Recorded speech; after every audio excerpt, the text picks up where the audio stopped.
అంతకంటే ముందుగా ఎవరైనా 1-2 నిమిషాలు సాక్ష్యం చెప్పినట్లయితే ప్రభునామాన్ని మహింపరచండి. సాక్ష్యం చెప్పి ప్రభునామాన్ని మహింపరచండి. ఎవరైనా ఉన్నట్లయితే, లేని పక్షంలో పరిశుద్ధ గ్రంథాలు ఉన్న వాళ్ళు తెరవండి. మన ధ్యానం నిమిత్తము దేవుని పరిశుద్ధ గ్రంథములో నుండి మత్తయి సువార్త 28వ అధ్యాయము, మత్తయి సువార్త 28వ అధ్యాయము మొదటి వచనాన్ని మనం చదువుదాం. విశ్రాంతి దినము గడిచిపోయిన తర్వాత ఆదివారమున తెల్లవారుచుండగా మధ్యలేని మరియయు వేరొక మరియయు సమాధిని చూడవచ్చిరి. ఇది ఏ రోజమ్మా? విశ్రాంతి దినము గడిచిపోయిన తర్వాత ఆదివారమున, ఆదివారపు దినం. నా ప్రియమైనటువంటి దేవుని బిడ్డలారా, ప్రభు దినము ఆదివారము. ఆదివారం యొక్క ప్రాముఖ్యత గురించి ఈరోజు కొన్ని నిమిషాలు దేవుని యొక్క వాక్యం విందాం. పరిశుద్ధాత్మ దేవుడు మనందరితో మాట్లాడును గాక. హల్లెలూయా. నా ప్రియమైనటువంటి దేవుని బిడ్డలారా, మరి విశ్రాంతి దినం గడిచిపోయిన తర్వాత ఆదివారమున మరి వారు పునరుద్ధాన దినమున ప్రభుని చూడడానికి, ప్రభుని ఆరాధించడానికి మరి వారు వచ్చినట్లుగా పరిశుద్ధ గ్రంథములో మనము చూస్తూ ఉన్నాం. దేవునికి స్తోత్రం. 6వ వచనం చదవండి మా. ఆయన ఇక్కడ లేడు, తాను చెప్పినట్లే ఆయన లేచి ఉన్నాడు. అనగా పునరుద్ధానుడై ఆయన లేచినటువంటి దినమే ఆదివారపు దినం. దేవునికి స్తోత్రం కలుగును గాక. పునరుద్ధానుడైనటువంటి దేవుడు, మన దేవుడు ఎలాంటి వాడు? ఈ లోకానికి మరి పాపల కోసం వచ్చాడు, పాపములను విమోచించాడు, పాపాన్ని తీసివేసి పాపముల కోసం మనందరి కోసం చనిపోయి సమాధి చేయబడి 3వ దినమున పునరుద్ధానుడై లేచాడు. దేవునికి స్తోత్రం కలుగును గాక. క్రిస్మస్ యొక్క ప్రాముఖ్యత ఏంటి? క్రిస్మస్ అనగా క్రీస్తును ఆరాధించుట. ఆయన ఈ లోకానికి రావడానికి ప్రాముఖ్యత ఏంటి? మన పాపము కోసం బలి కావడం. మన పాపాల కోసము యేసయ్య సిలువలో బలి కావాలి, సమాధి చేయబడాలి, 3వ దినమున పునరుద్ధానుడై లేవాలి. ఇదే నిజమైనటువంటి క్రిస్మస్ అంటే. దేవునికి స్తోత్రం కలుగును గాక. అర్థమవుతుందండి? యేసు లోకానికి రావాలి, మన కోసం బలి కావాలి, మళ్ళా మన కోసము చనిపోయి తిరిగి 3వ దినమున పునరుద్ధానుడై లేవాలి. అందుకనే యేసుక్రీస్తు ప్రభువారు పునరుద్ధాన యొక్క దినం ఇది. ఏ దినం అమ్మా ఇది? పునరుద్ధాన దినము. ఆదివారం యొక్క ప్రాముఖ్యత ఏంటంటే పునరుద్ధాన దినము. దేవునికి స్తోత్రం కలుగును గాక. యోహాను సువార్త 20వ అధ్యాయము 19వ వచనాన్ని ఒకసారి చదువుదాం. దేవుని పరిశుద్ధ గ్రంథములో నుండి. ఆదివారము సాయంకాలమున శిష్యులు యూదులకు భయపడి తాము కూడి ఉన్న ఇంటి తలుపులు మూసి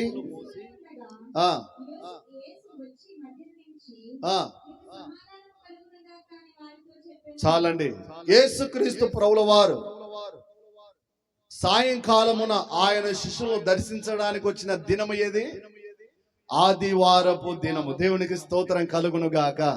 హల్లెలూయా. ఆదివారము సాయంత్రమున అంటే తెల్లవారుజామున ఆయన పునరుద్ధానుడై లేచాడు. ఆదివారమున సాయంకాలమున ఆయన శిష్యులను దర్శించాడు. ఇంటిలో యూదులకు భయపడి వారు భయాందోళన పరిస్థితుల మధ్యలో ఉంటే వారిని ధైర్యపరచడానికి, వారితో మాట్లాడడానికి సాయంత్రము ఆదివారమున వారిని దర్శించాడు, శిష్యులను దర్శించాడు. ఆమేన్. హల్లెలూయా. మరి పునరుద్ధాన దినము తర్వాత యేసుక్రీస్తు ప్రభువు వారు శిష్యులను దర్శించినటువంటి దినమే ఆదివారం యొక్క ప్రాముఖ్యత. దేవునికి స్తోత్రం కలుగును గాక. 3వది ఏంటంటే మత్తయి సువార్త 28వ అధ్యాయము 9వ వచనాన్ని చదువుదాం. యేసు వారిని ఎదుర్కొని వారు ఆయన యుద్ధకు వచ్చి ఆయన పాదములు పట్టుకొని ఆయనకు మ్రొక్కగా, యేసు భయపడకుడి, మీరు వెళ్ళి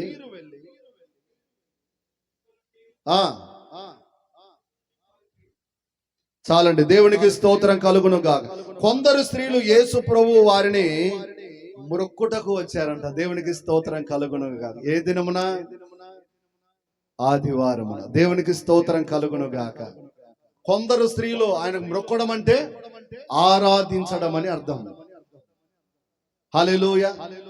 మనము కూడా ఈరోజు ఆదివారం దినమున దేవుని సన్నిధిలో చేరి ప్రార్థిస్తున్నాం, పాటలు పాడాం, ఆరాధన కూడా చేశాం. దేవునికి స్తోత్రం కలుగునుగా.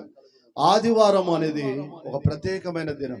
ఇది యెహోవా ఏర్పాటు చేసిన దినం. ఇది పరిశుద్ధమైన దినం. ఈ దినాన్ని మనము అపవిత్ర పరచకూడదు. అక్కడికి ఇక్కడికి ఫంక్షన్లకు కానీ, మీటింగ్లకు కానీ, ఏరే ప్రోగ్రాంలు కానీ, ఏరే పనులు కానీ ఏవి కూడా ఆదివారమున దయచేసి పెట్టుకోకూడదు. ఒకవేళ అలా పెట్టుకొని భయం లేకుండా మీరు వెళ్ళినారంటే దేవునికి మీరు విలువ ఇచ్చినటువంటి వారు, విశ్రాంతి దినానికి ప్రాధాన్యత ఇచ్చినటువంటి వారు కాదు. యేసు క్రీస్తు ప్రభువు వారిని మరి విలువ ఇచ్చినటువంటి కాదు. విశ్రాంతి దినం ప్రత్యేకమైన దినం. కొంతమంది చెప్తారు, ఈరోజు నువ్వు 1,00,000 రూపాయలు ఇచ్చినా సరే మేము రాము. హల్లెలూయా. 1,00,000 రూపాయలు ఇచ్చినా సరే మేము రాము. కారణం ఏంటంటే ఈరోజు విశ్రాంతి దినం, పరిశుద్ధ దినం, ప్రభు సన్నిధిలో ఆరాధించే దినం, దేవుడు ఆజ్ఞాపించిన దినం. దేవుడు ఆజ్ఞాపించిన దినమున మేము దేవుని ఆరాధించాలి గాని ఏరే కార్యక్రమాలు ఏవి కూడా మేము పెట్టుకోవడానికి మాకు వీలు లేదు. ఇది దేవుడు మాకు ఇచ్చినటువంటి ఆజ్ఞ, దేవుడు మాకు ఇచ్చినటువంటి షరతు, దేవుడు మాకు ఇచ్చినటువంటి నియమ నిబంధనలు. హల్లెలూయా. ఈ దినాన ప్రభుని ఆరాధించే దినం. దేవునికి కొందరు స్త్రీలు కలిసి ప్రభుని ఆరాధించుటకు, ఆయనకు మ్రొక్కుటకు, సాగిలపరుటకు, స్తుతించుటకు, గణపరుచుటకు కొందరు వెళ్ళారంట. దేవునికి స్తోత్రం కలుగును గాక. ఉదయకాల సమయంలో వాక్యం వింటున్న సహోదరి సహోదరుడా, ఆదివారం యొక్క ప్రత్యేకత గురించి ఈరోజు సంపూర్ణంగా నువ్వు నేర్చుకుంటే నువ్వు ధన్యుడవు, ధన్యురాలు అవుతావు. ఆమె చెప్పండి. నీ జీవితంలో దేవుడు దాచించినటువంటి మేలులను, ఆశీర్వాదాలను సమృద్ధిగా పొందుకుంటావు. ఈరోజు సమృద్ధిగా నీ జీవితంలో ఆశీర్వాదం లేకపోవడానికి కారణం ఏంటో తెలుసా? విశ్రాంతి దినం అంటే నిర్లక్ష్యం, విశ్రాంతి దినం అంటే అశ్రద్ధ, విశ్రాంతి దినం అంటే భయమలేనితనం, విశ్రాంతి దినం అంటే దేవుని ఆరాధించకుండా ఏరే కార్యక్రమాలలో మనం పాల్గొనడం. ప్రభు దినం. ఏ దినం ఇది? ఈ దినం ప్రభు దినాము ఉత్సాహించి సంతోషించెదము. ఈ దినం ప్రభు దినాము ఉత్సాహించి సంతోషించెదము. చప్పట్లు. ఈ దినం ప్రభు దినాము ఉత్సాహించి సంతోషించెదము.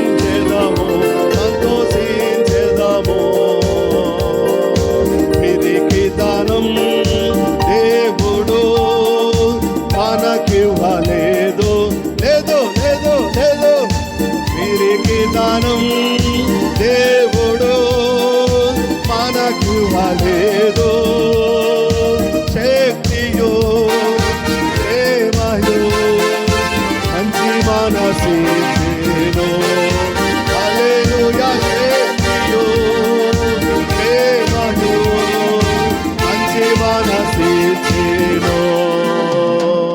హోసానా హోసానా హోసానా ప్రభువునకే. దేవాని నామము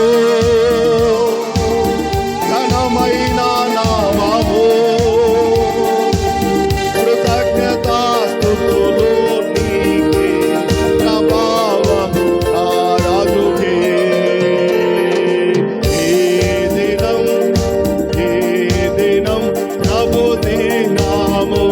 ప్రభు దినము ఉత్సాహించి ఉత్సాహించి సంతోషించేదము.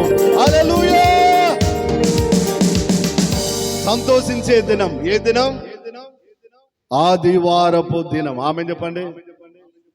ఈ దినాన్ని దేవుని సన్నిధిలో నువ్వు సంతోషించకపోతే నీ దినం చేయాల్సింది వస్తుంది. అర్థమవుతుందా? ఎంతో మంది జీవితాలలో మీరు గమనించినారు లేదో, విశ్రాంతి దినాన్ని పాటించకపోవడం ద్వారా నష్టపోయిన వారు, ప్రాణ నష్టం కలిగినటువంటి వారు. ఈరోజు మేము పోనందునే మాకు ఇలా సంభవించిందన్నాని సాక్ష్యాలు చెప్పిన వాళ్ళు బోలుడని ఉన్న యూట్యూబ్లో, కావాలంటే వినండి. విశ్రాంతి దినం చాలా ప్రాముఖ్యమైనది. దేవుని సన్నిధిలో పాటల నుంచి వాక్యం అయిపోయినాక ఆశీర్వాదం వరకు దేవుని సన్నిధిలో ఉండాలి. ఆమేన్.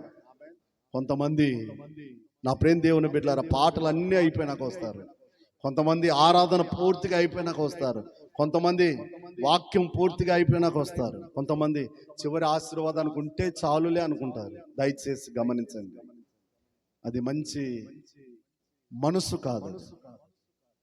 మంచి మనసుతో ప్రభు సన్నిధిలో హృదయపూర్వకంగా ఆత్మతోను సత్యముతోను ప్రారంభము నుంచి చివరి వరకు ఉంటే నీ జీవితంలో సంపూర్ణ ఆనందం, సంపూర్ణ ఆశీర్వాదాలు, సంపూర్ణ దీవెనలు అనేది నువ్వు పొందుకుంటావు. ఆమేన్. ఆదివారం యొక్క ప్రాముఖ్యత అలాంటిది. దేవునికి స్తోత్రం కలుగును గాక. మనుషులకు కాదు కానీ, మనుషులు చూడవలన కాదు కానీ యేసయ్య చూస్తున్నాడని ఆయనను మాత్రమే ఘనపరచాలి. దేవునికి స్తోత్రం కలుగును గాక. హల్లెలూయా. అందుకనే మగ్దలేని మరియా పెందలకడ అనే మాట ఉంటుంది. అక్కడ పెందలకడ పరిగెత్తుకుంటా వెళ్ళారంట. దేవునికి స్తోత్రం కలుగును గాక. హల్లెలూయా.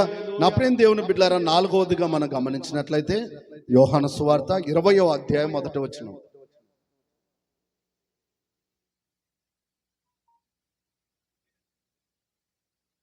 పెందలకడ సమాధి దగ్గరికి వచ్చి చూచి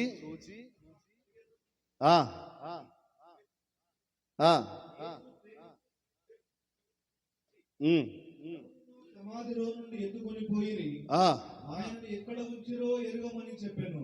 16వ వచనం చదువునా. యేసు ఆమెను చూచి మరియాని పిలిచాను.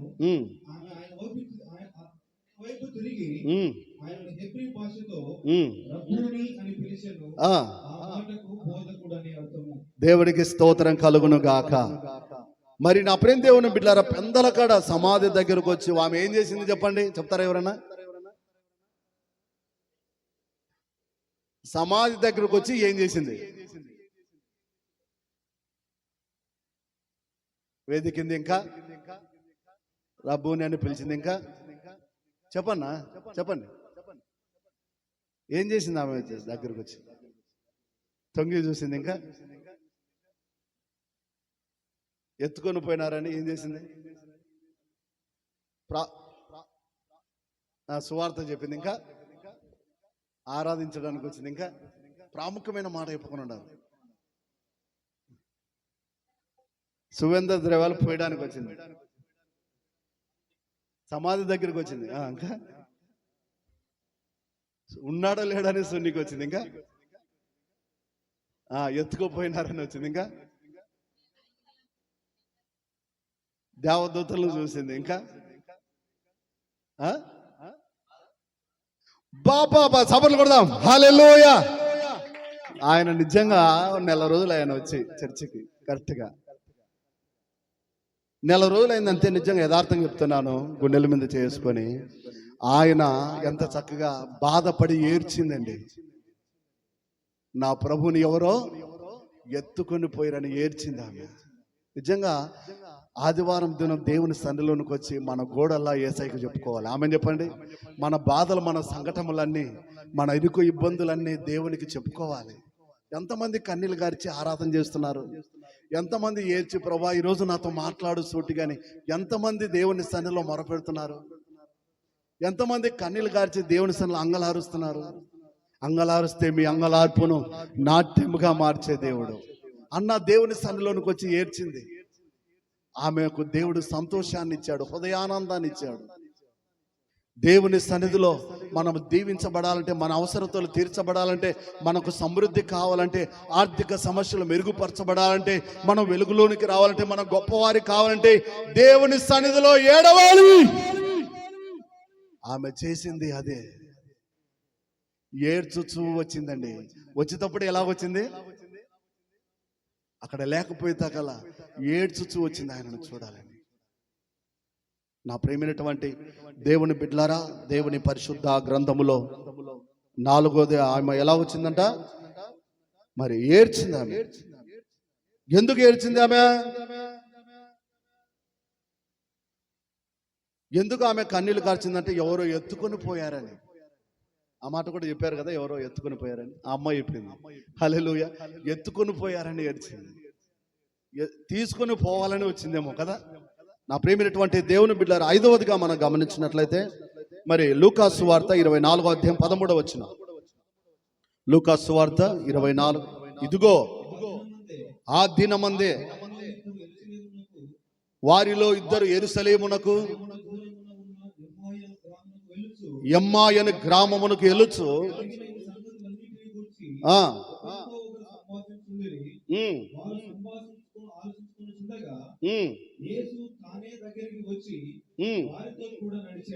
వారితో కూడా నడిచెను. గుర్తు పట్టలేకుండా వారి కన్నులు మూయబడెను.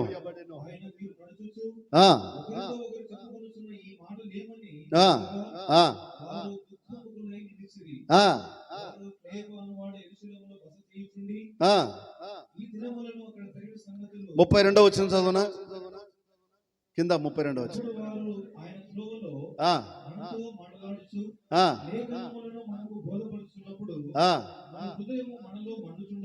బా మండుచుండలేదా? ఒకరితో ఒకరు చెప్పుకున్నారు. ఎమ్మాయి మార్గములో, నా ప్రేమిన దేవుని బిడ్డలారా, ఎమ్మాయి గ్రామానికి చెందినటువంటి ఇద్దరు మనుషులు, వారి యొక్క కనులు తెరవబడ్డాయి అంట. అక్కడ ఇంకా పై వచ్చిన ఉంటుంది. వారి కనులు తెరవబడ్డాయి, వారి హృదయాలు మండాయి అంట. దేవునికి స్తోత్రం కలుగును గాక. దేవుని సన్నిధిలోనికి వచ్చి దేవుని ఆత్మతోను సత్యముతోను నువ్వు ఆరాధిస్తుంటే నీ కన్నులు తెరవబడతాయి. ఆమేన్. అదేంటన్నా కళ్ళు మూసుకొని ఆరాధన చేయని అంటావు కదా అని మీరు అంటారు కదా. కళ్ళు మూసుకొని అందరూ ఆరాధన చేద్దామని అంటారు కదా. అవునండి, మనం బాహ్యంగా మామూలుగా కళ్ళు మూసుకొని ఆరాధన చేస్తే మనం ఏకాగ్రతకు వస్తాం. కానీ కొంతమంది కళ్ళు తెరవబడి ఉంటాయి, కానీ వారు లేఖనాలను గ్రహించలేరు, ఆయన మాటలను గ్రహించలేరు, వాక్యాన్ని గ్రహించలేరు, వాక్యాన్ని హృదయంలో చేర్చుకోలేరు. ఈ చెవును విని ఈ చెవును విడిచిపెడతారు. కారణం ఏంటో తెలుసా? ఇహలోక సంబంధమైన దేవత వారి మనోనేత్రాలు మూసేసింది. గుడ్డితనం కలిగి ఉన్నారు వాళ్ళు. కాబట్టి అవి తెరవబడాలి. ఆరాధనకు వచ్చిన నీకు ఆమేన్ చెప్పండి. హల్లెలూయా. అవి ఎప్పుడైతే తెరవబడతావో దేవుని సన్నిధిలో బహు జాగ్రత్త కలిగి ఉంటావు నువ్వు. ఆమేన్. ఫోన్ వచ్చి లేచిపోవు బయటికి, కళ్ళు తెరవబడితే. దేవునికి స్తోత్రం చెప్పండి. హల్లెలూయా. ఫోన్ ఏం చేస్తావు నువ్వు? ఫ్లైట్ మోడ్లో పెట్టుకుంటావు. ఎవరికి భయపడి? దేవునికి భయపడి. దేవునికి స్తోత్రం కలుగును గాక. కొన్ని చర్చిలలో ముందుగానే రాసింటారు బయట, ఏమని? మీరు మందిరంలోనికి వచ్చేటప్పుడే ఫ్లైట్ మోడ్లో పెట్టుకుని లాంటి స్విచ్ ఆఫ్ చేయండి, అప్పుడు మీరు దేవునికి విలువ ఇచ్చినటువంటి వారు అవుతారు అని. అవునా కదా? నిజంగా నా ప్రేమ దేవుని బిడ్డ. లేకపోతే సైలెంట్లో పెట్టుకోండి, లేకపోతే దాన్ని ఏమంటారు? సైలెంట్లోనే వైబ్రేషన్, రైట్, అది రాక వైబ్రేషన్లో పెట్టుకోండి అని అంటారు. అవునా కదా? నా ప్రియమైనటువంటి దేవుని జనాంగమా, దేవుని బిడ్డలరా, మరి దేవుని వాక్యం సెలవిస్తుంది, దేవుని సన్నిధిలోనికి వచ్చినటువంటి నీకు మనోనేత్రాలు తెరవబడాలి. రెండవది ఏమని చెప్పాను? హృదయాలు మండాలి. ఆమేన్ చెప్పండి. హల్లెలూయా. హృదయాలు నీకు మండినాయంటే నువ్వేం చేస్తావు? ఇప్పుడు ఎవరినైనా అంటు పెట్టినామంటే వాళ్ళు ఏం చేస్తారో చెప్పండి. మామూలుగా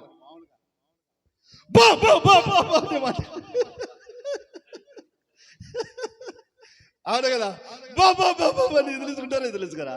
సేమ్ దేవుని సన్నిధిలో ఆత్మతోను సత్యముతోను మనపూర్వకంగా నువ్వు ఆరాధిస్తే దేవుని అగ్ని, దేవుని సన్నిధి, దేవుని ఆత్మ బలమని మీదకి దిగి వస్తే అన్న భాషలు మాట్లాడుతూ ఓ రీమా శాందార రీఖా బల రథరసి అని భాషలు మాట్లాడుతూ ఓ మైమర్చిపోయి దావీదు వలె ఏం చేస్తామంట, ఆత్మతోను నాట్యం చేస్తే ఆరాధన చేస్తాం. ఎవరో నాకెళ్ళి చూస్తున్నారే అని సిగ్గుపడో, మొక్కమాట పడో, ఏముండవు. దేవునికి స్తోత్రం కలుగును గాక. ఓ ఇక్కడ నిలబడి చక్కగా ఆరాధన చేసిన వాళ్ళు ఆరాధన అయిపోయినాక ఆమేన్ లోపు ఎక్కడుంటారు? ఎక్కడో ఉంటారు తిరిగి వాళ్ళు. హల్లెలూయా. వాళ్ళు ఇక్కడ లేరు, వాళ్ళ ఆత్మ దేవునితో కలిసి ఉంది. ఆమె చెప్పండి. దేవునితో సహవాసం కలిగి ఉన్నారు. వాళ్ళు దేవుని వైపు చూశారు.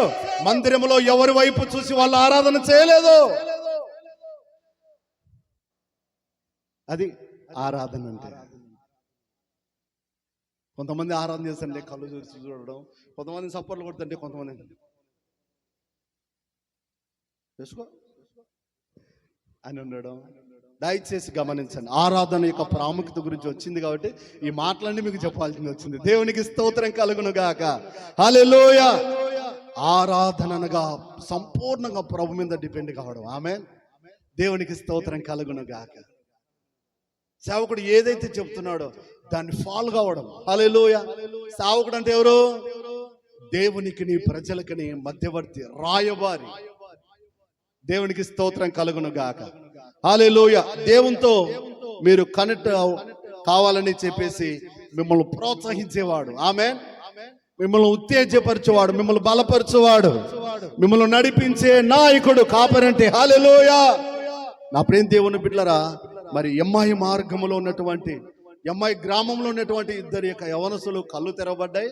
రెండవది వారి హృదయాలు మండే అంట.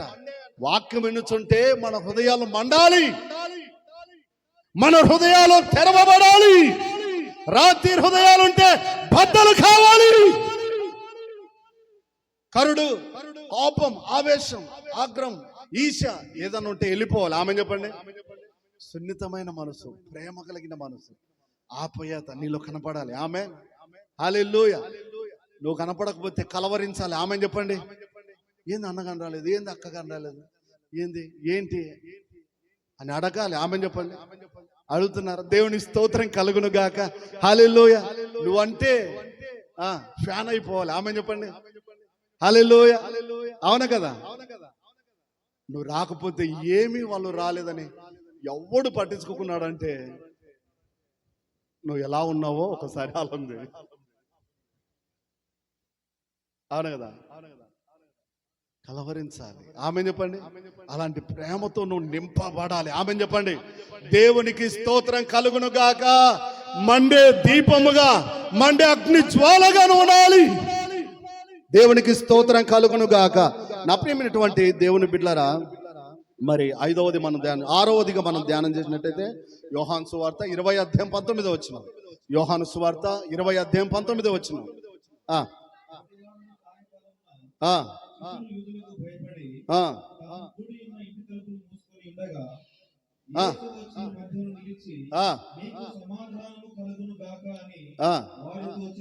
ఇరవై 21 వచ్చిన చదువునా.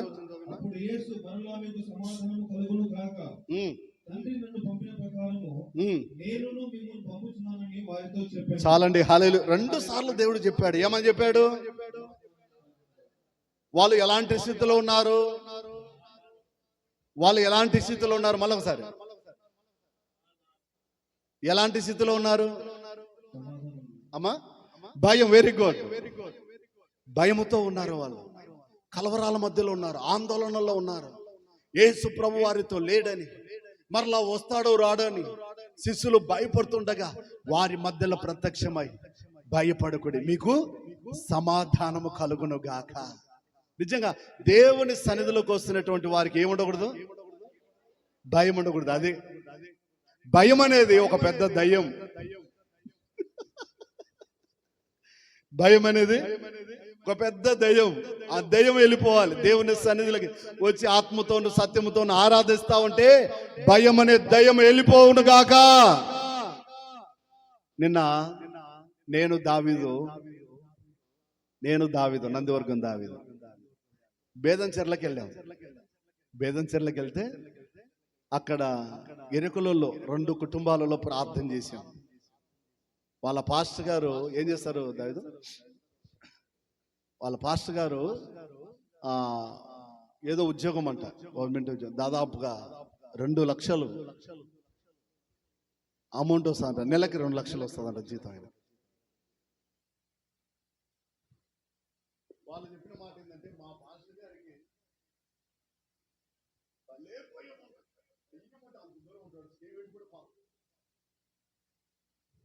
అని చెప్పారు. అవును కదా, హల్లెలూయా.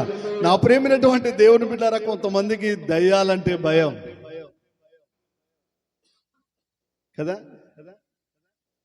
ఇంకా కొంతమందికి ఇంకా మీరు నగడానికి చెప్పాలంటే కప్పు అంటే భయం, కొంతమంది ఎలకంటే భయం, బల్లి అంటే భయం కదా.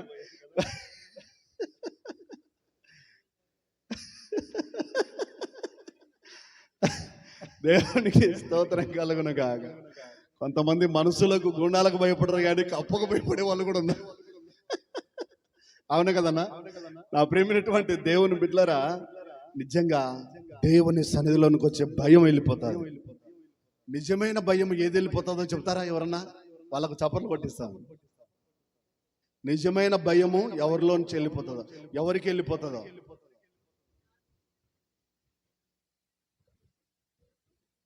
ఒకరికి భయంకరమైన భయాలు ఉంటాయి. ఆ భయం ఏంటో చెప్తారా? హైలైట్ భయం అన్నమాట, ప్రాణ భయం. వెరీ గుడ్, హల్లెలూయా. చప్పట్లు కొడదాం. ప్రాణ భయం అన్నా మరణ భయం అన్నా ఒకటే. కొంతమందికి మరణ భయం ఉంటుంది. దేవుని సన్నిధిలోనికి వచ్చి ఆరాధించే వారికి ఆ మరణ భయాన్ని నుంచి దేవుడు విడిపిస్తాడు. ఆమెన్ చెప్పండి. దేవునికి స్తోత్రం కలుగును గాక. నేనేమైపోతానో, నా కుటుంబం ఏమైపోతుందో, నా జీవితం ఏమైపోతుందో, నా బ్రతికేమైపోతుందో అని కొంతమందికి భయం ఉంటుంది. భయం ఉంటుంది, అవును కదా. ఆ భయాన్ని నుంచి దేవుడు మిమ్మల్ని విడిపించును గాక. హల్లెలూయా, హల్లెలూయా. భయం అంటే ఎన్నో రకాలమైనటువంటి భయాలు ఉన్నాయి. ఇది హైయెస్ట్ భయం అన్నమాట. ప్రాణం మీదకి వచ్చే భయం ఇది, అవును కదన్నా. ప్రాణం మీదకి వచ్చే భయం ఇది హైయెస్ట్ లో. నెంబర్ 1 భయం ఇది. అన్ని చిన్న చిన్నవన్నీ కామన్, అవన్నీ. నా ప్రేమైనటువంటి దేవుని బిడ్డలారా, ఎన్నోది ఇది? 6వది. భయముతో ఉన్నటువంటి శిశువులను సమాధానము పరచడానికి సాయంకాలమున దిగి వచ్చినటువంటి దేవుడు. దేవునికి స్తోత్రం కలుగును గాక.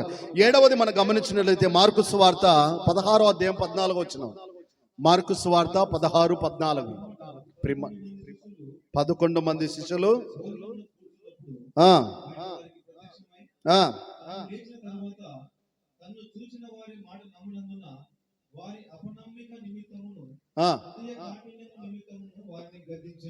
వారిని గద్దించెను. 20వ వచనం చదువునా.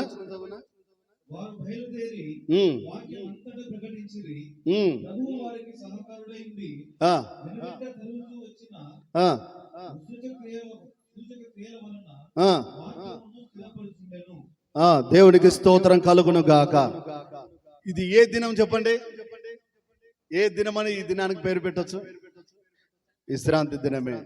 వాళ్ళు అవిశ్వాసముతో ఉన్నటువంటి శిష్యులు, హృదయ కాఠినం అనగా, హృదయ కాఠినం అంటే ఏంటి? కఠినాత్ములు అంటే అవిశ్వాసములో ఉన్నటువంటి శిష్యులను పరిపూర్ణ విశ్వాసులుగా చేయడానికి వచ్చినటువంటి దినమే ఆదివారపు దినము. దేవునికి స్తోత్రం కలుగును గాక.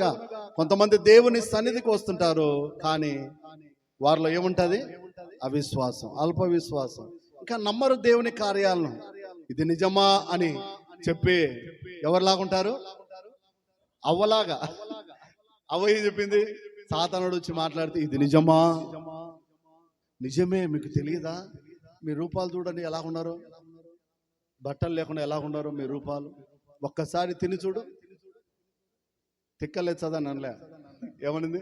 ఒకసారి తిని చూడు, దేవదూతలు అయిపోతారు, గొప్పలు అయిపోతారు అని తగల ఓయమో, ఈమె మామూలుగా నిలకలేంగా. అవునా, ఇంతకాలం మా బతుకులు ఇలా ఉన్నాయా? మారిపోవాలనుకుంది, తినింది. ఆమె మారిపోవడమే కాకుండా భర్తను కూడా మార్చేసింది. ఆదామును కూడా మార్చేసింది. తినేది తిన్నట్టు ఉండాలనా? ఆదాము అడిగాడు ఏమని, ఇది ఎక్కడిది పండు అని. కరెక్ట్గా సమాధానం చెప్పకుండా తినో మట సంగనింది. హల్లెలూయా.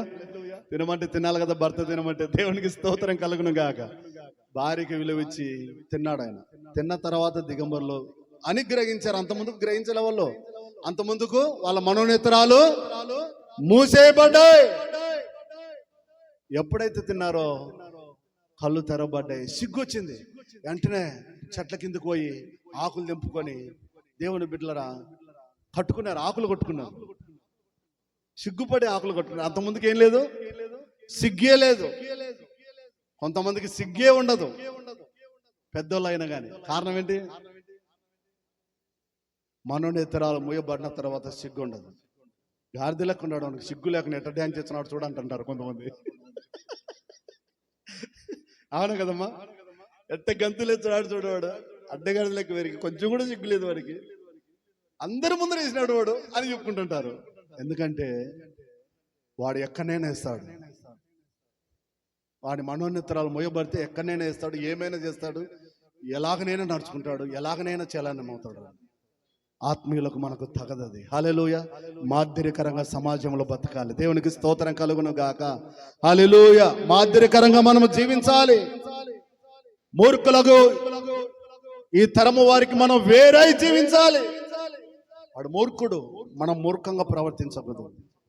దేవుని జ్ఞానము కలిగినటువంటి వారు, వాక్యం అనే జ్ఞానము కలిగినటువంటి వారు, క్రీస్తును ధరించుకున్నటువంటి వారు, ప్రత్యేకించబడినటువంటి వారు. మరి నా ప్రేమైనటువంటి దేవుని బిడ్డలరా, మరి చాలా జాగ్రత్తగా ఉండాలని దేవుని వాక్యం మనకు తెలియజేస్తా ఉంది. పరిశుద్ధ గ్రంథంలో 8వదిగా మనం చదువుకుంటే, 8వదిగా అపోస్తలుల కార్యాల గ్రంథం 2వ అధ్యాయం 1వ వచనం. పెంతెకోస్తు పండుగ దినమున వచ్చినప్పుడు అందరూ ఒక చోట కూడి ఉండిరి.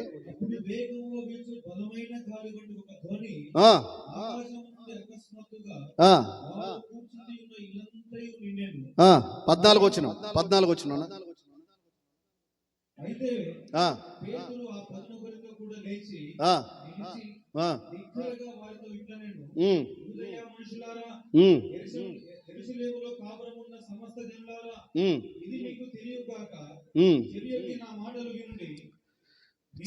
చాలండి. ఇది ఏ దినం? పెంతెకోస్తు దినం, విశ్రాంతి దినం, ఆదివారపు దినం. దేవునికి స్తోత్రం కలుగును గాక. ఈ దినాన వాళ్ళు ఏం పొందుకున్నారు చెప్పండి? పరిశుద్ధాత్మను పొందుకొని, ఆమె చెప్పండి హల్లెలూయా. ఆదివారమున ఆత్మతోను సత్యముతోను ప్రభుని ఆరాధన చేస్తే నీవు పరిశుద్ధాత్మ చేత నింపబడాలి అన్నా. అదేంటో మాకు తెలియదే. అది ఎలాగుంటుంది? పరిశుద్ధాత్మని మేము చూడలేదే, పరిశుద్ధాత్మను ఎప్పుడు మేము రుచి చూడలేదు, ఎప్పుడు పొందుకోలేదే. కొంతమంది అంత గట్టిగా అరుచుంటారు, కొంతమంది ఎందుకు అలా చప్పట్లు కొడుతుంటారు, కొంతమందికి ఎందుకు అలా ఊగిపోతుంటారు, కొంతమంది ఎందుకు అలా గంతులు వేస్తుంటారు. అవును, నీకు తెలియదు కదా, చూసి ఆశ్చర్యపోతుంటావు కదా, ఎందుకు వీళ్ళు ప్రవర్తిస్తున్నారని. నేను కూడా ఒకప్పుడు అలాగనే అనుకున్నాను. నాకు మారు మనసు లేదు, యేసు ప్రభు ఎవరో తెలియదు. చర్చిల కిటికీలో చూసి ఎందుకు దయ్యాలు గంతులు వేసినట్టు వేస్తున్నారు వీళ్ళు అని అనుకునేవాడిని. నాకు తెలియదు కాబట్టి, మూర్ఖంలో ఉన్నాను కాబట్టి.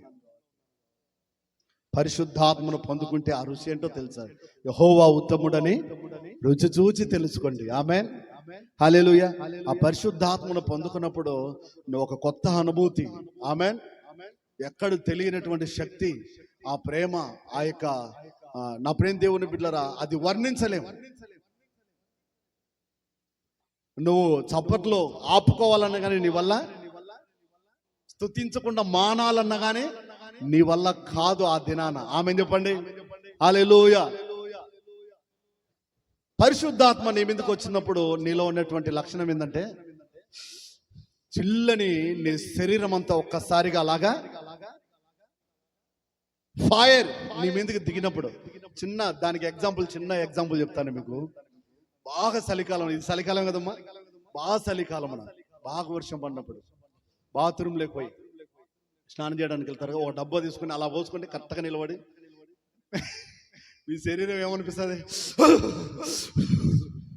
కదా? అంటారా అన్నారా చెప్పండి? ఎవరైనా అనాల్సిందే, అవునా కదా? అలాగుంటుంది పరిశుద్ధాత్మ నీ మీదకి వచ్చినప్పుడు. చిన్న ఎగ్జాంపుల్ చెప్తున్నా. మరి ఎందుకన్నా కొంతమంది అలాగన్నారే అంటే అలవాటు ఏంటది. ఆమె కొంతమంది అలా అనకపోవడానికి కారణం ఏంది? అలా అనకుండానే అన్న భాషలు మాట్లాడతారు. అలా అనకుండానే దేవుని శక్తి చేత నింపబడి ఊగిపోతుంటారు. ఎందుకనంటే వాళ్ళకి అలవాటు అయిపోయింది. నీకు కూడా ఫస్ట్లో పరిశుద్ధాత్మ నీ మీదకి వచ్చినప్పుడు చెప్పండి, ఇందాక నేను అన్నానే అలాగా అనిపిస్తుంది. రాను రాను రాను రాను అలవాటు అయిపోతుంది. ఒక చెమ్ము నీళ్ళు పోసుకుంటే అలా అనిపిస్తుంది, రెండో చెమ్ము పోసుకుంటే కొంచెం అలా అనిపిస్తుంది, మూడో చెమ్ము పోసుకుంటే ఆడుతా పాడుతా పోసుకుంటావు. ఆమె చెప్పండి హల్లెలూయా. అవును కదా? చల్ల అనిపిస్తుందా మీకు? మూడో నాలుగో చెమ్ము చల్ల అనిపిస్తుందన్నా? ఏమనిపిస్తుంది, అలవాటు అయిపోతుంది. హల్లెలూయా హల్లెలూయా. పరిశుద్ధాత్మ యొక్క అనుభూతి ఇది. దేవుని సన్నిధిలో పెంతెకోస్తు దినమున ఒక్కరు పొందుకున్నారా? అందరూ పొందుకున్నారా? అందరి మీదికి అగ్ని జ్వాలల వంటి నాలుకలు విభాగించబడగా పరిశుద్ధాత్మ చేత నింపబడి ఏం చేశారంటే వాళ్ళు అన్న భాషలు మాట్లాడసాగిరి. ఈరోజు నువ్వు అన్న భాషలు మాట్లాడుతున్నావా? అనేక సంవత్సరాల నుంచి మందిరానికి వస్తున్నావు, పరిశుద్ధాత్మను పొందుకున్నావా? క్వశ్చన్ వేసుకోవాలి, ప్రశ్న వేసుకోవాలి, అవును కదా? క్వశ్చన్ వేసుకుంటే దేవుడు జవాబు ఇస్తాడు. ఆమెన్. ఆరాధించి చూడండి. ఇంట్లో మంచిగా స్తుతి ఆరాధన ఏదన్నా వీడియో ఉంటే కన్నా మనది కావచ్చు, ఇంకొకటి కావచ్చు ఓం దిట్లో పెట్టుకొని ఒక్కదానివి గడేసుకొని ఆరాధించి చూడు. దేవుని అనుభూతి నువ్వు పొందకపోతే కన్నా పేరు మార్చుకుంటా నేను. హల్లెలూయా. అలాగ నేను అనుభూతి ఎన్నోసార్లు పొందుకున్నా. ఆమెన్. హల్లెలూయా. ఏకాంతంగా అలవాటు చేసుకో ఆరాధన చేసేది. పరిశుద్ధాత్మను పొందుకునే అన్న భాషలు మాట్లాడేది ఎలాగుంటుందో, అన్న భాషలు మాట్లాడేవాడు నేరుగా దేవునితోనే మాట్లాడుతున్నాడు. హల్లెలూయా. అది ఎవరికి సంఘములో అర్థం కాకపోవచ్చు, దేవునితోనే నేరుగా మాట్లాడుతున్నారు భాషలు మాట్లాడేవారు. ఆమె ఇంటికాడ వ్యక్తిగతంగా మాట్లాడుకో, సంఘములో మాట్లాడకూడదు అన్న భాషలు. అన్న భాషలు మాట్లాడు, కానీ ఎప్పుడు మాట్లాడాలంటే భాషలకు అర్థం చెప్పేవాళ్ళు తెలుగులో ఉంటే అప్పుడు విశ్వాస సంఘములో అన్న భాషలు మాట్లాడచ్చు. ఆమె అప్పుడు సంఘానికి అంత అర్థమవుతుంది క్లారిటీగా. అందరూ తెలుసుకుంటారు దేవుడు ఏవైతే వర్తమానం ఇస్తున్నాడో, ఏదైతే వాగ్దానాలు చేస్తున్నాడో, ఏదైతే మాట్లాడుతున్నాడో. ఆమె హల్లెలూయా. ఇది ఒక క్రమం, పరిశుద్ధాత్మ నడిపింపు యొక్క క్రమం. పరిశుద్ధాత్మ వ్యక్తే శక్తే? చెప్పండి. శక్తి ప్రేమిలమ్మ ఉంటుంది శక్తి. బైబిల్ ఉంది కదా, నా పరిశుద్ధాత్మ శక్తి చేత నింపబడాలి. నా ప్రేమ దేవుని బిడ్డలారా, పరిశుద్ధాత్మ ఒక వ్యక్తిగా పిలువబడుతున్నాడు, ఆయన శక్తి కాదు. వ్యక్తిలో ఏముందంటే గొప్ప శక్తి. ఇప్పుడు ఇక్కడ కరెంటు బోర్డు ఉంది మీకు కానరాలి, ఆడ కరెంటు బోర్డు ఉంది. కరెంట్ అనేది ఒక శక్తి, అవును కదా? పవర్. మీరు దాంట్లోకి పోయి మా ఇంట్లో బోర్డువే కదా నన్ను ఏమన్నాకని చెప్పేసి ఏలు పెట్టి చూడు, కొడితే ఆడబడతావు కదా. శక్తికి ఏముంటదన్నా? ప్రేమ, జాలి, కనికరం ఏముండవు. ఈ మూడు ఉండవు. సేమ్ కూడా అంతే. ప్రేమ, జాలి, కనికరం ఈ మూడు ఉండవు. కాబట్టి వాటిని సేవించేంత వరకు ఒక రకంగా ఉంటాయి, సేవించకపోతే రిటర్న్ అవుతాయి, నిన్నే చంపేస్తాయి, నీ రక్తం మీద అవుతాయి, నిన్నే బలి తీసుకుంటాయి. యేసయ్య వ్యక్తి కాబట్టి ఆయనలో ఏముందని చెప్పండి. ప్రేమామయుడు అనగానే ఎవరు గుర్తుకొస్తారు మీకు? దయామయుడు అంటే, కరుణామయుడు అంటే ఎన్ని పేర్లు ఉన్నాయండి అబ్బా. అన్ని పేర్లకు తగినటువంటి చాలిన దేవుడు. ఆమెన్ చెప్పండి. హల్లెలూయా హల్లెలూయా. నా ప్రేమైనటువంటి దేవుని బిడ్డలారా, 5 నిమిషాల్లో నేను వాక్యాన్ని ముగిస్తాను. దేవుని యొక్క వాక్యాన్ని చదువుదాం. 8వదిగా ఏంటమ్మా? పరిశుద్ధాత్మ కుమ్మరింపబడినటువంటి దినం. 9వది యోహాను సువార్త, క్షమించండి, అపోస్తలుల కార్యముల గ్రంథము 20వ అధ్యాయం 7వ వచనం. ఆదివారమున మేము రొట్టె విరుచుటకు కూడి ఉన్నప్పుడు పౌలు మరనాడు ఎలనై ఉండి వారితో ప్రసంగించుచు విస్తరించి మాట్లాడుచుండెను. బా ఏం మాట్లాడుతున్నాడంట? విస్తరించి మాట్లాడుతున్నాడంట. కొంతమంది విస్తరించి మాట్లాడితే చిరాకు వచ్చాది రాదా చెప్పండి. నేనే వాక్యము గంట సేపు చెప్పిదో 2 గంటలు చెప్పినా అంటే మీకు ఏమనుకుంటారు? చిరాకు వస్తా. కొంతమంది ఇట్ట చూసుకుంటారు, సడన్ ఏంటంటారు, చిరాకు పడుతుంటారు, మీ బాడల్లో ఊగిపోతుంటది, మెలికలు తిరిగిపోతుంటారు. అవునా కదా? ఈయన పౌలు గారు విస్తరించి మాట్లాడుతుండగా, విస్తరించి మాట్లాడితే ఏమవుతుంది చెప్పండి? ఇప్పుడు తీసుకొచ్చాది, ఇంకా అదే నిద్ర వస్తుంది. ఆడ జరిగింది అదే. ఇందాక మనం చదువుకున్న అధ్యాయంలో జరిగింది అదే. విస్తరించి మాట్లాడుతుండగా పౌలు గారు ఐతుకు యవనస్తుడు ఇని మన మైండ్ ఎంతవరకు వింటాం చెప్పండి? మన కెపాసిటీ ఎంతవరకు? మామూలుగా దైవజనులు చెప్పేది ఎంతవరకు అన్నా 40 కదా, లాస్ట్ 45 నిమిషాలు. కొంతమంది కెపాసిటీ ఎక్కువ ఉంటుంది అనుకో, ఎంతసేపు అని చెప్పినా మేము వింటామంటారు. వాళ్ళ కెపాసిటీ అది. నేను అందరి కెపాసిటీ గురించి మాట్లాడుతున్నాను. హల్లెలూయా. ఒక 40-45 నిమిషాలు వింటే ఇక్కడే ఉంటుంది వాక్యం. ఆమె లేకపోతే ఎక్కడికో నిద్ర లేకపోతారు. అయితే ఏమనసుడు పౌలు గారు విస్తరించి మాట్లాడుతూ ఉంటే కిటికీలో కూర్చున్నాడంట. ఎక్కడ కూర్చోవాలి చెప్పండి? ఏదో కుర్చీలోనే కూర్చోాలి అంటే కిందనే కూర్చోవాలి. ఎక్కడ కూర్చున్నాడంట? కిటికీలో. ఎక్కడ జరుగుతుంది ఆరాధనమ్మా?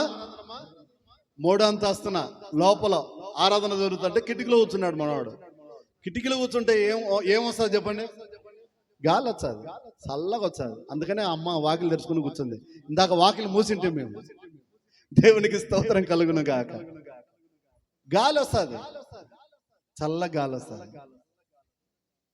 వేడి రాదు. చల్ల గాలి వస్తే ఏమొస్తుంది చెప్పండి? నిద్ర వచ్చాది అంతే. మనం ఇంట్లో పండుకొని ఫ్యాన్ వేసుకోకుండా పండుకుంటామా? ఫ్యాన్ ఎందుకు వేసుకుంటాం? చక్కగా నిద్ర రావాలని. దేవుని స్తోత్రం కలుగును గాక. హల్లెలూయా. అది సరిపోకపోతే వేసేసుకుంటాం. అది కూడా సరిపోతే ఇంకొక ఫ్యాన్ పెట్టుకుంటాం. నాలక నేను 5 ఫ్యాన్ వేసుకుంటాను, మళ్ళీ టేబుల్ ఫ్యాన్ పెట్టుకుంటాను, గాలి ఎక్కువ ఉండాలని. చక్కగా నిద్ర. అలాగనే నిద్ర వచ్చింది. 3వ అంతస్తు నుంచి కింద పడి చచ్చిపోయాడు. ఆరాధన అంతా డిస్టర్బ్ అయింది. అందరి కిందికి వెళ్తారు. పౌలు గారు కూడా వెళ్ళాడు. ప్రభు దినం అది, ఆదివారపు దినం, రొట్టె విరిచే దినం అది. అందరూ డిస్టర్బ్ అయ్యారు. ఆ దినాన నా ప్రేమ దేవుని బిడ్డలారా, పౌలు గారు వెళ్ళి చనిపోయినటువంటి ఐతుకు యవనస్తుని, మీరేం భయపడవద్దు, కలవరపడవద్దు, ఆందోళన చెందవద్దు, అతని ప్రాణం అతనిలో ఉంది అని చెప్పి లేపినటువంటి దినం. చప్పట్లు కొట్టి ప్రభు నామాన్ని మహిమ పర్దాం. హల్లెలూయా, హల్లెలూయా. చనిపోయినటువంటి వాడు ఐతుకు యవనస్తుడు లేచినటువంటి దినము ఆదివారము, పరిశుద్ధ దినము. ఈరోజు నువ్వు చచ్చినటువంటి స్థితిలో ఉన్నావా? యేసు నామములో ఆయన నిన్ను లేపును గాక. కొంతమంది జీవించుతున్న పేరు మాత్రం ఉంటది కానీ మృతులుగా ఉంటారు. యేసు నామములో మీరు బ్రతుకుదురుగాక. హల్లెలూయా. దేవునికి స్తోత్రం.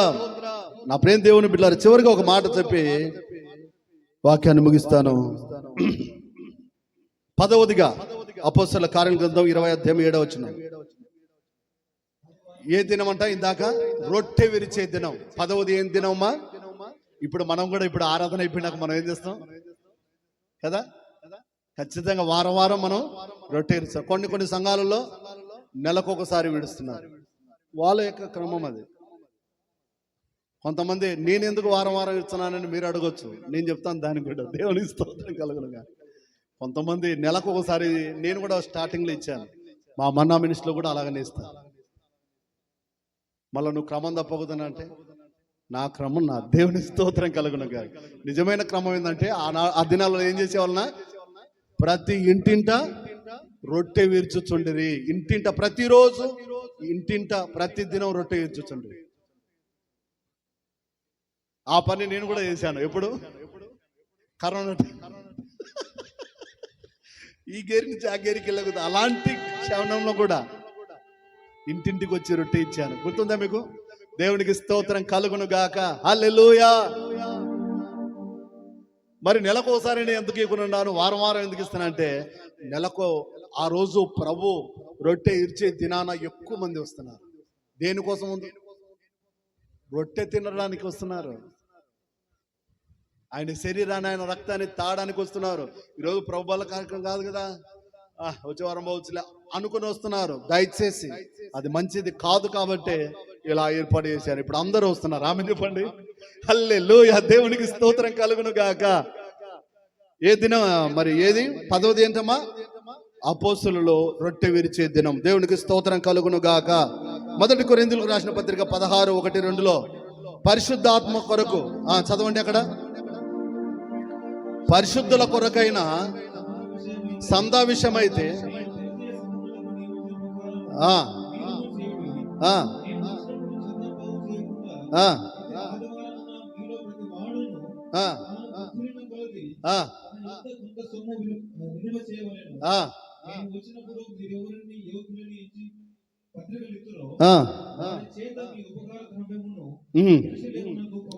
చాలండి. నా ప్రియమైనటువంటి దేవుని బిడ్డలారా, 11వది ఏందమ్మా? సందా. పరిశుద్ధులందరూ ఏం చేయాలంట? పరిశుద్ధుల కొరకు సందా పోగు చేసినటువంటి దినం. దేవునికి స్తోత్రం కలుగును గాక.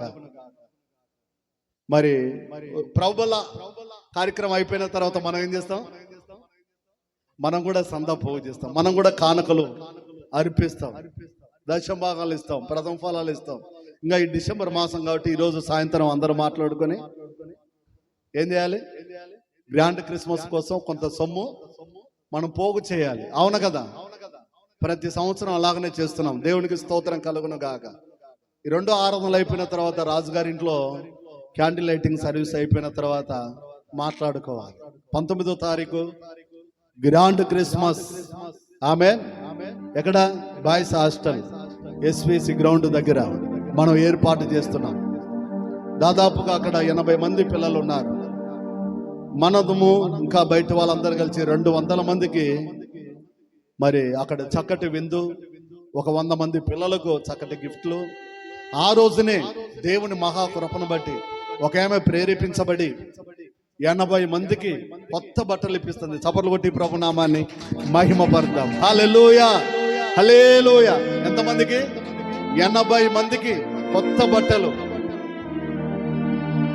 52,000 ఫోన్ పే చేసింది. ఎంత అద్భుతం!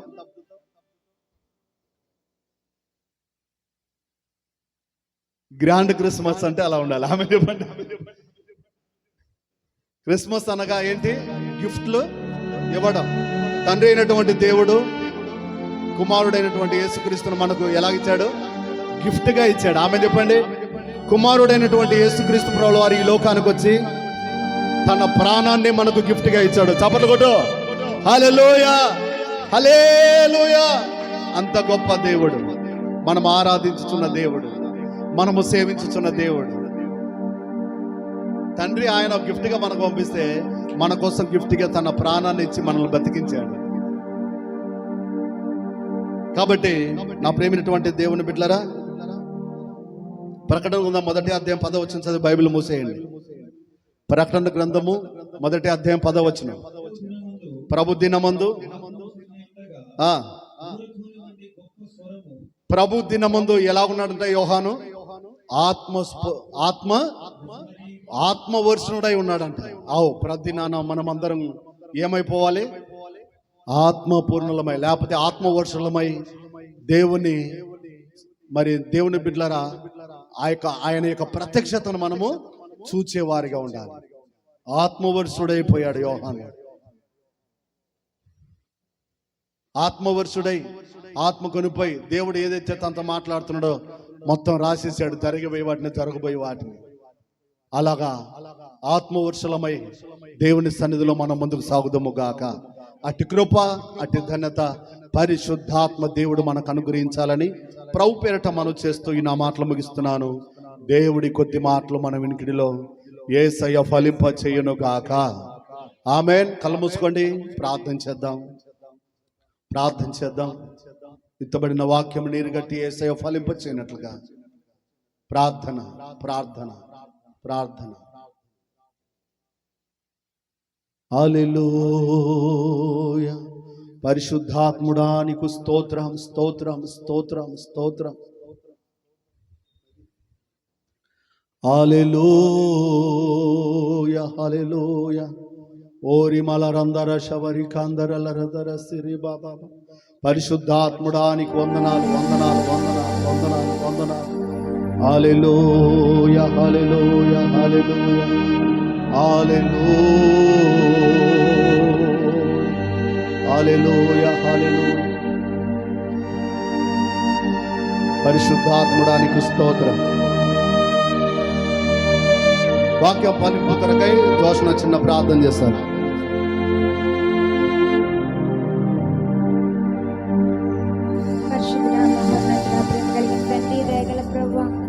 ఏసాయానికి వందనాలు, స్తుతులు, స్తోత్రాలు చెల్లించుకుంటున్నామయ్యా. ఇంతవరకు ప్రభా తండ్రి నీ ధ్యాస నిలవబెట్టుకుని ప్రభా నువ్వు మాట్లాడిన విధానం బట్టి స్తోత్రాలయ్యా. తండ్రి నిజమే ప్రభా తండ్రి ప్రతి ఆదివారం నీ సన్నిధికి వస్తున్నాం తండ్రి. ప్రతి ఆదివారం నీ సన్నిధిలో ఆరాధిస్తున్నాం ప్రభా. మరి దాని ప్రాముఖ్యతను నువ్వు తెలుపుతూ వచ్చిన విధానం బట్టి స్తోత్రాలయ్యా. అయ్యా నిజమే తండ్రి ఆదివారం ప్రభా తండ్రి పరిశుద్ధాత్మను పొందుకునే దినము ప్రభా. దేవా నీ సన్నిధిలో ప్రభా ఆనందించే దినము తండ్రి, నిన్ను ఆరాధించే దినము ప్రభా. తండ్రి నీ సన్నిధిలో ప్రభా మేము బలపడే దినము తండ్రి, మరణించిన వారిని తిరిగి లేపిన దినము ప్రభా, స్వస్థపరిచిన దినము తండ్రి.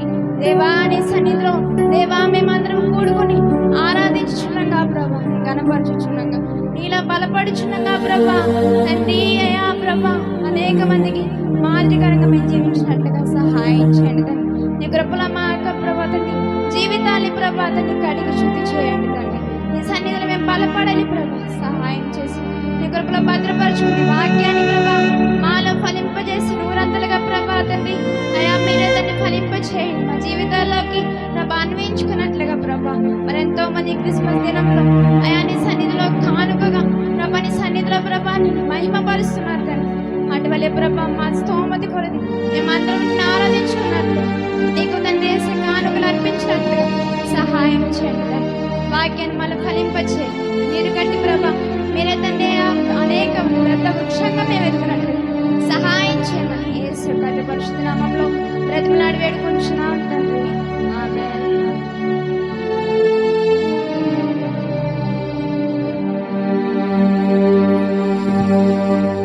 ప్రార్థించిన జోష్ణ వందనాలు. ఈ సమయంలో